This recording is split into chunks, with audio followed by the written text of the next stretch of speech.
So, required tools. You're obviously going to need some new inline brake levers.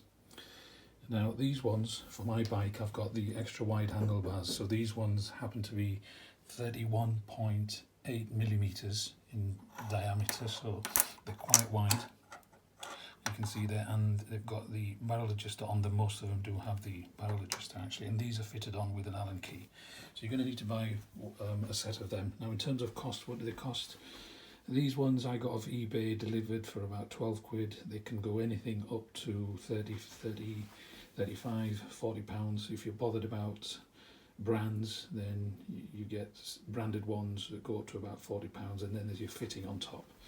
You're going to need brake cable, the inners.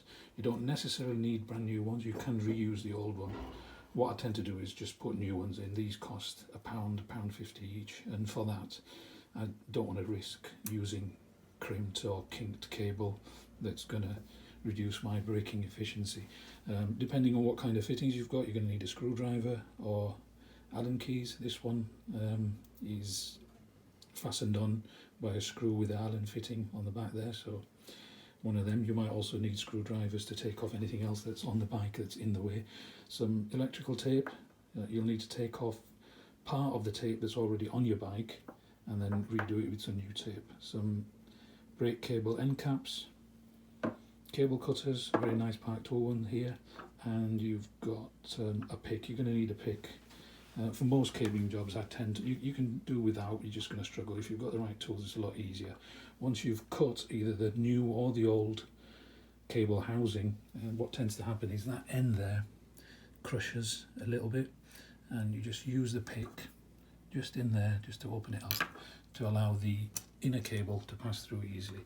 These cutters from Part 2 also have that little tool there, so that once you've cut, you just squeeze the housing in that bottom fitting there, and it just gives it a little bit more shape.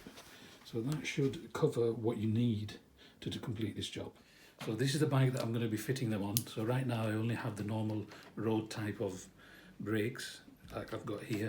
So if you're riding on the tops, sometimes you don't want to be suddenly reaching for these brakes. So I'm wanting to fit these brakes here.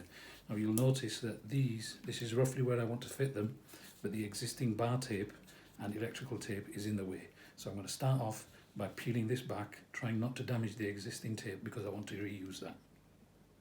So offering up the brake lever, you'll notice that I've peeled back the tape. As some of you might notice that I've actually double taped, so I had one layer, the original layer, and then to make it more comfortable, I've added a secondary layer as well. I just find that it's a lot easier when I'm on a long ride. It doesn't hurt the palms so much. So getting back to the brake lever, I've just offered it up, I've not tightened it. The first thing you want to do before you cut any of the cables, two things. First thing you want to make sure that you offer it up, and once you've offered it up, try the actual brake lever to make sure it's not in the way of anything else. Now you'll notice on this one, I've got a lot going on this bike. I've got my Garmin mount, and then underneath the Garmin mount I've got my main bike light mounted as well. And if you just zoom in there, you'll notice that the lever is actually hitting my light, so it's not going to be no good there. So I'm going to have to move it back a little bit so it clears my light, or I could alternatively just adjust the light like that, and then it'll also clear. So just bear in mind before you go and cut any cables, make sure you test it, dry fit it, make sure it all works, go around the other side, use it as you would your brakes, make sure it's comfortable. The other thing is, very obvious, but I'll mention it, that's the front brake there. Follow the cable back and make sure you're cutting the right cable. So follow it back and make sure you're not cutting the rear gear cables. Okay, now that you've decided where you want to mount your extra brake cable, I'm happy with it there. I'm going to go down to my caliper and undo the cable. I'm just going to release the cable from the cable clamp. If you're going to reuse this cable, the inner cable, then you could just take it off right on the edge there. Make sure you've got enough cable to crimp on a new bit again. So now that's off. Take out the cable, push it back up the housing, take it out from here. Okay, so I've cut off the end of the cable and I've pushed it through. Now on this particular one, when you do cut yours, make sure you make a note of how it's routed. So I'll push it back, and while you push it back, just press in your lever here, and you'll notice when you push it up here, it'll come loose. You'll be able to see where the brake lever is. And just pull out the cable from the lever. Now you don't need to take the cable out completely. If you're going to reuse the same cable, just pull it out enough so it gets past this stage where you're going to make the cut on the outer housing. Like I said earlier, I always put a new cable in. If you're going to go to the efforts of doing all of this, you might as well put a new cable in case, like this one, there's little kinks in there that's spoiling the efficiency of your braking. Okay, now that we've removed the inner cable, we're ready to cut the housing or the outer cable. Now if you notice here, I'm just going to make a rough mark with my nails there, just hold it, and it doesn't finish, where you cut it is not flush with the brake lever, it actually gets housed a little further in, so make a note of where it is and then add a little bit extra. So I know it's there, I'm going to add a little bit extra. Now if you think that you're not sure exactly where you're cutting, you're better off cutting it slightly longer, that way you can always cut it again. If you cut it short, you're going to leave yourself too short. So I reckon I'm about there, I'm going to add a bit more and just cut the cable just there.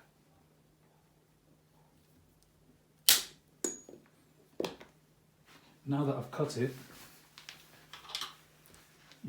from earlier you remember I've got the pick.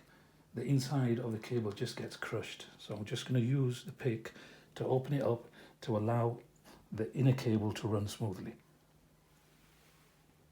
Okay, so I've cut the cable housing to length and just put it inside the housing that's on the brake lever itself.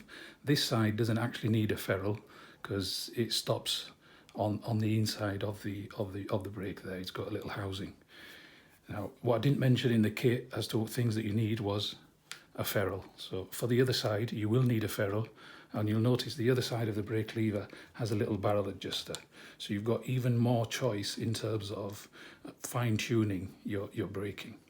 So I'm just going to put back the outer housing, back where it was, down in that barrel adjuster, and also in this barrel adjuster as well, just to dry fit it.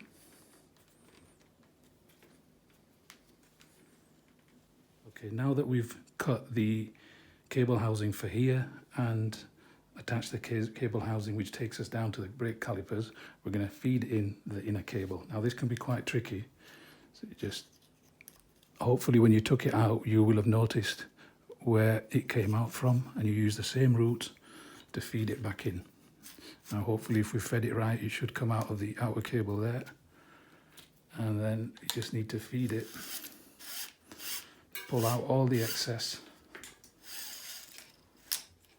make sure it's housed properly in there,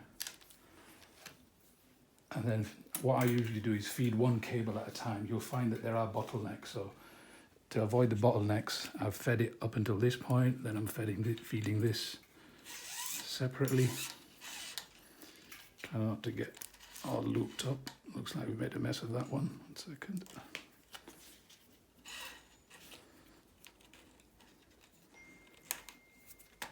That's that one done.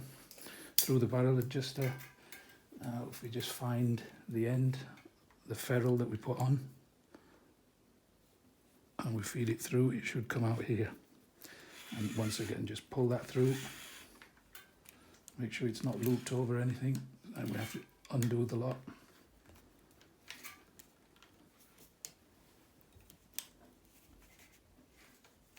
Make sure the ferrule is seated all the way in the barrel adjuster and pull all the cable through. Okay, now that you've fed both the outer and the inner cable through to where it wants to be, and you've brought it back down to the caliper, put it roughly where it wants to be, and just clamp up the cable. Once you've clamped it up, very simple, just cut off. Make sure you leave yourself enough for adjustments. Just cut it off. Earlier on, I mentioned that you'll need some end caps. Just put an end cap, stop the cable from fraying, and use the park tool just to crimp up the end cap.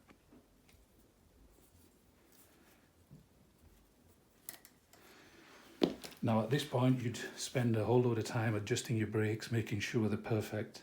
I'm not going to go through that, there's going to be another dedicated video how to adjust your brakes. But the main thing I want to point out is this one is still your primary brake. So when you make any adjustments, the adjustments will be made according to your primary brake. This is your secondary brake. As long as you've fettled with that correctly and you've adjusted it, then this should work exactly as the main one should. The only thing left to be done now is to put back the bar tape and wrap up with some insulation tape, and that should be one side completed. We're not going to do the other side, obviously. It's exactly the same as this one, except you're working on the rear brakes. Okay, so we've put the bar tape back. Just a quick tip, if you are working with bar tape, last thing you want to do is to be holding the tape there and trying to rip the insulation tape as well. So you'll notice I've got some pre-cut pieces there ready, and just drop it on there. It's really just to get that first grip, after which you can wrap up the tape properly.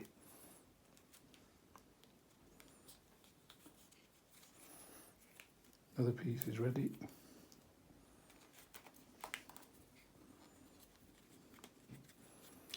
I can now go around with the roll and just tape it up properly. So here they are, both finished off, both the levers on, right and left, both finished off. I've put my bell back, I've got my GoPro mount back, the Garmin's been put exactly back where it wants. Just a couple of things before we finish the video. You might have seen right at the beginning when I said things that you need, you might have seen that canister. The only thing I use that for is once, whenever I have the outer cable exposed to the cable housing, then I just spray a bit into there. If you can see there, I just spray a bit into there. It just lubricates the housing and just prevents rust and displaces water, just keeps your cables working a lot better. Other than that, before you go out, just make sure you test it. If it is something you do yourself, then test it, make sure all your bolts are torqued up correctly before you go on any long rides or any fast descents. Other than that, please like, subscribe and follow, and any questions or any videos that you want to see, by all means put them in the comments and I'll see if we can put another how-to on there. In the meantime, keep cycling and keep safe.